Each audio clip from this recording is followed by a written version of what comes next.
hard.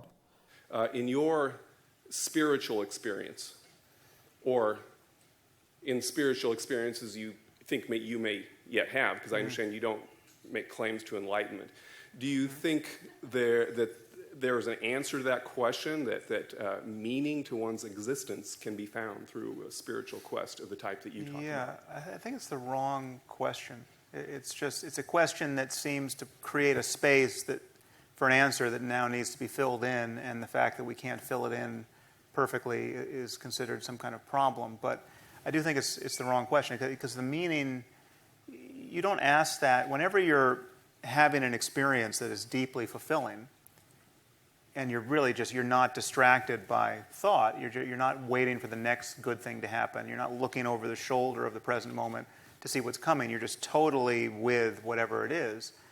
You're not then worrying about what it means. I mean, this is something you have to do something in order to find that question interesting. And the thing you're doing is less interesting than really being connected to the present moment. And if in the present moment there's no, if you're not lost in thought and you're truly just kind of surrendered to consciousness in the present moment, whether it's pleasant or unpleasant, you don't have to think of the grand design of your life. Now, it's not to say that you can't ask big questions about the arc of your life, what you want your life to look at, and what would be, if you look at what would be a great way to spend the next 10 years. I mean, those are value-laden questions that we can ask and plan for, and all that's fine. But the meaning of existence, that's meaning or reason for your existence. I mean, yeah, do but you see a reason? But for I your don't. existence?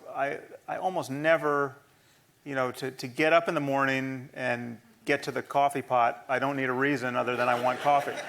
And basically the rest, most of life works that way, and even the most profound moments work that way. So it's like when I'm holding my 8-month-old daughter in my hands, and she smiles and I smile back, and there's that moment of just she's now like the cutest thing in the world. I don't need to abstract away from that and say, well, what does this mean? And I mean that's a failure to connect. That the answer to that question would help me overcome, presumably, right? It's implicit in that question is if we had an answer, well, then life would be better. But why not just do the thing with your attention that would actually make life better? That's. Yeah.